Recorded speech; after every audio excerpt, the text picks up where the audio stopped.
الحمدللہ رب العالمین والصلاة والسلام علی سید المرسلین وعلی آلہ واصحابہ سید الخاتم النبیین محمد رسول اللہ وعلی آلہ واصحابہ اجمعین، اما بعد۔ سب تعریفیں اس اللہ کے لیے ہیں جو تمام جہانوں کا پروردگار ہے۔ درود و سلام ہو ہمارے نبی محمد صلی اللہ علیہ وآلہ وسلم پر، جو تمام انسانوں کے لیے رحمت بنا کر بھیجے گئے، آپ کی آل اور تمام صحابہ کرام پر۔ قرآن مجید وہ عظیم کتاب ہے جو قیامت تک آنے والے تمام انسانوں کے لیے ہدایت کا سرچشمہ ہے۔ اس مقدس کتاب کی دوسری صورت سورۃ البقرہ ہے، جو اپنے مضامین، احکام اور معجزاتی پہلوؤں کے لحاظ سے ایک منفرد مقام رکھتی ہے۔ آج ہم اس سورت کی پہلی 2 آیات الف لام میم ذالک الکتاب لا ریب فیہ ھدی للمتقین کی گہرائی میں اتر کر ان قرآن مجید کی 29 صورتوں کا آغاز انوکھے حروف سے ہوا ہے، جنہیں حروف مقطعات کہا جاتا ہے۔ سورۃ البقرہ کا آغاز بھی 3 حروف الف لام میم سے ہوتا ہے۔ ان حروف کے بارے میں علماء کی مختلف نظریات ہیں۔ اللہ تعالیٰ کا خاص راز امام قرطبی فرماتے ہیں کہ اللہ اور اس کے رسول صلی اللہ علیہ وآلہ وسلم کے درمیان ایک راز ہیں جن کی حقیقت صرف اللہ تعالیٰ جانتا ہے۔ قرآن کی اعجازی حیثیت کی دلیل امام رازی رحمۃ اللہ علیہ کہتے ہیں، یہ حروف اس بات کی طرف اشارہ کرتے ہیں کہ قرآن انہی عام حروف سے مرکب ہے، لیکن کوئی انسان اس کی مانند کلام نہیں بنا سکتا۔ توجہ مبذول کرانے کا ذریعہ، جیسے خطیب تقریر شروع کرتے وقت اما بعد کہتا ہے، اسی طرح یہ حروف سامعین کو متوجہ کرتے ہیں۔ جب قرآن نازل ہوا تو مشرکین مکہ اس کے معجزاتی پہلوؤں کو تسلیم نہیں کرتے تھے۔ اللہ تعالیٰ نے انہی حروف سے قرآن کا آغاز فرما کر چیلنج دیا کہ اگر تم سمجھتے ہو حضرت ابوبکر صدیق رضی اللہ تعالیٰ عنہ ہر کتاب کا کوئی راز ہوتا ہے اور قرآن کا راز امام ابن تیمیہ کا قول ہے، یہ حروف قرآن کی عظمت۔ حضرت امام شافعی رحمۃ اللہ علیہ کا موقف ہے کہ یہ اللہ کے ناموں میں سے ہیں۔ اللہ تعالیٰ کی حکمت بے پایہ ہے، ہمیں اس پر کامل ایمان رکھنا چاہیے۔ قرآن کا ہر لفظ، ہر حرف معنی خیز ہے، چاہے ہم اسے سمجھیں یا نہ سمجھیں۔ ہمیں علم کے تمام ذرائع استعمال کرنے چاہیے، لیکن اللہ کی حکمت کو تسلیم۔ ذالک الکتاب لا ریب فیہ، کوئی شک نہیں۔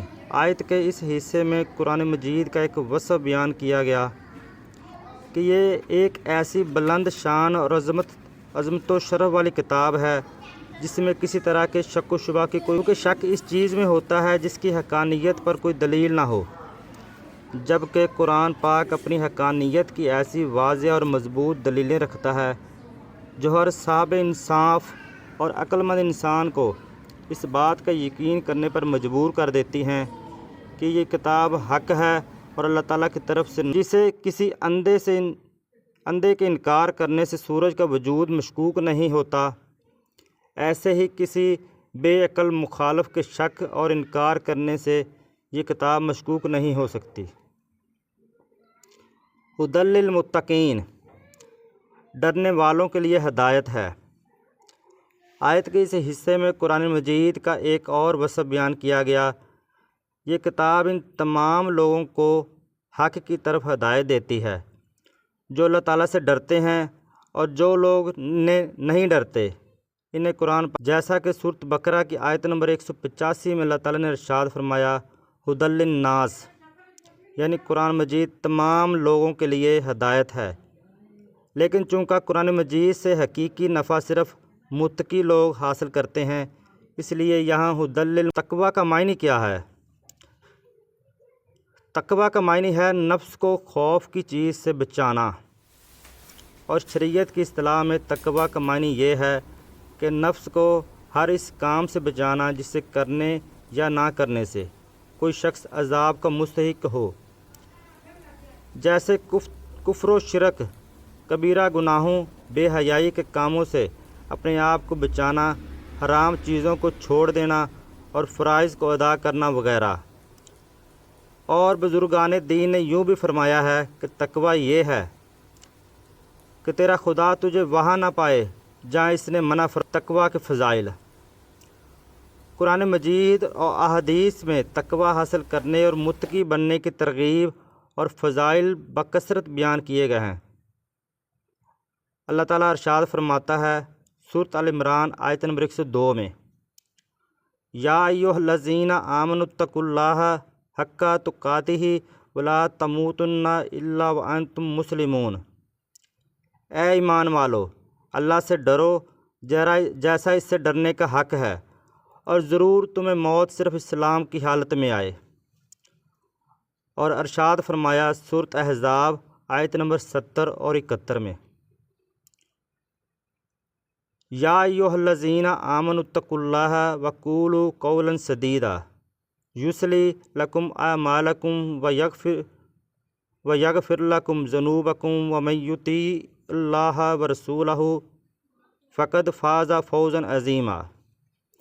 اے ایمان والو، اللہ سے ڈرو اور سیدھی بات کہا کرو، اللہ تمہارے اعمال تمہارے لیے سنوار دے گا اور تمہارے گناہ بخش دے گا، اور جو اللہ اور اس کے رسول کی فرما برداری کرے اس نے بڑی کامیابی پائی۔ حضرت عطیہ سعدی رضی اللہ تعالیٰ عنہ سے روایت ہے، رسول کریم صلی اللہ تعالیٰ علیہ وآلہ وسلم نے ارشاد فرمایا، کوئی بندہ اس وقت تک متقین میں شمار نہیں ہو سکتا جب تک کہ وہ نقصان نہ دینے والی چیز کو کسی دوسری نقصان والی چیز کے ڈر سے نہ چھوڑ دے۔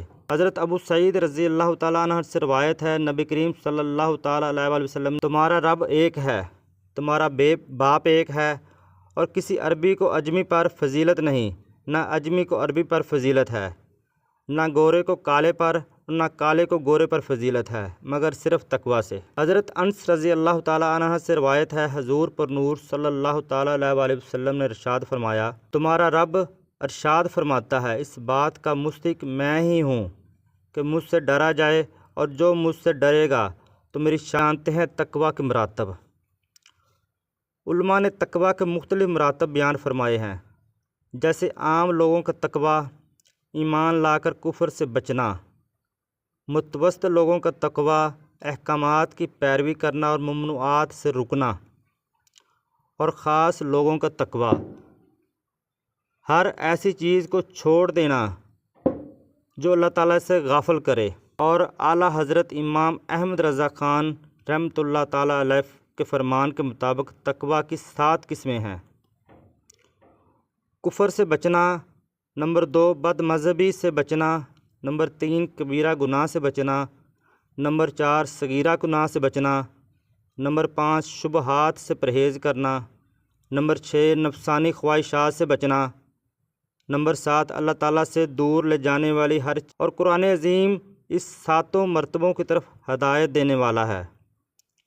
اللہ تعالیٰ ہمیں متقی اور پرہیزگار بننے کی سورۃ بقرہ کی یہ ابتدائی آیات ہمیں بنیادی سبق دیتی ہیں۔ قرآن اللہ کا کلام ہے جس میں کوئی شک نہیں، ہدایت صرف متقین کے لیے ہے۔